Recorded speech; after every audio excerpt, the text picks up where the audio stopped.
We are entrusting you with the most noble task any warrior has ever had the privilege to carry out, the task of preserving American liberty. As long as you remain loyal, faithful, and true, then our enemies don't even stand a chance. Our rights will never be stolen. Our freedoms will never be trampled. Our destiny will never be denied. And the United States of America will never be defeated. The president charging those 1,100 new graduates, cadets, now second lieutenants, is going to giving them their mission, which is to preserve liberty. Quite something. I want to bring in now Sarah Sanders, Fox News contributor and former White House press secretary, to find out. Sarah, it was quite a moment. What do you make of the president's address?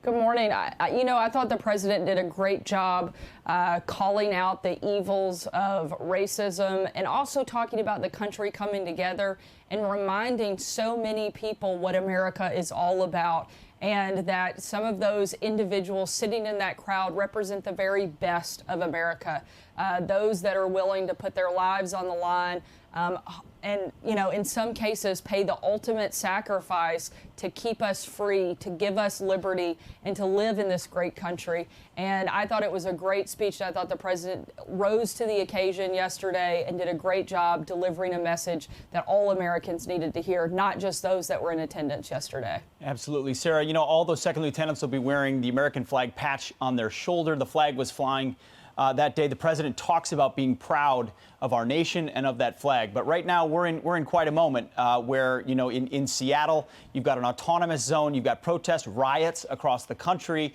And in one instance in particular in Seattle, you had a protester there walking through the streets with an American flag. It's ripped down. We've heard about tearing down statues, renaming bases. But it all seems to come back to the flag. What is it about the flag to the left, to the haters of the president, that make them reject it so much? That's a question you'll have to ask them, because I couldn't understand that, and I can't fathom people out there saying that they all support freedom and liberty and justice, because to me that's exactly what the American flag stands for. And the fact that those individuals wanted to go and rip it from another American's hands, when the whole idea is coming together as a country, loving one another, I think that we saw on full display exactly what they really want. They really only want people that think like they do, yes, talk like they do, and sound like they do. They love the idea of people coming together as long as they come together with the exact same ideas that they have, which is the opposite of what America is all about. That is the beauty of this country, is that we can have different opinions, different ideas, and that we can come together and still live in this great country. And the idea that those individuals wanted to rip that flag from another person's hands, I think took away from the message that the point of the protests are supposed to be about. And I think that we've seen a lot of these peaceful protests take place across the country, and they have brought awareness and brought a lot of things to the forefront for us to have an important conversation. But what we're seeing in Seattle is not that at all.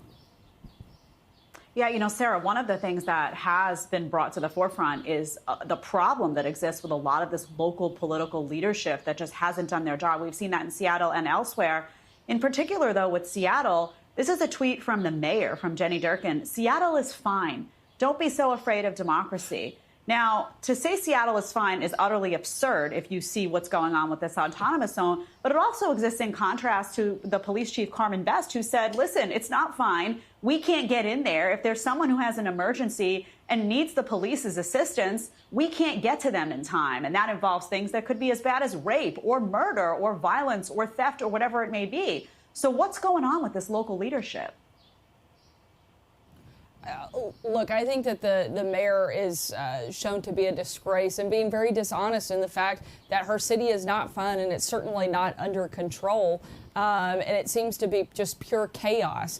I think people have a right to come out and peacefully protest. People have a right to be angry about what happened to George Floyd, and people should be able to talk about that. They shouldn't be able to take over entire city blocks, shutting down businesses, shutting down police departments just because they don't like something. That's not how it's supposed to work, and she needs to take control and some ownership of her city. Let people do their jobs, let businesses function. They have pure chaos running in that area across 6 city blocks in Seattle, and it is totally out of control.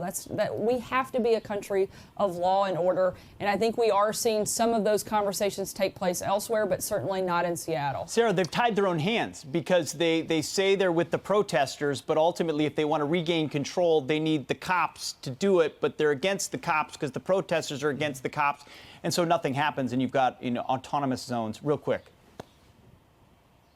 And let's not forget that a lot of the police officers are African Americans. They say that they champion Black Lives Matters, and a lot of those. Let's not forget David Dorn, a retired police captain in St. Louis who was killed during these protests. If they really care about what is taking place, they will come together, they will have a conversation, and that mayor's got to take control of that city, because what is happening right now should not be happening, and it is a disgrace to the real voices and the real movement of people that are trying to see reform and make things better. That's a great point, Sarah. Yesterday I was talking about David Underwood, the Oakland Protective Service police officer shot. Where's the outrage over that?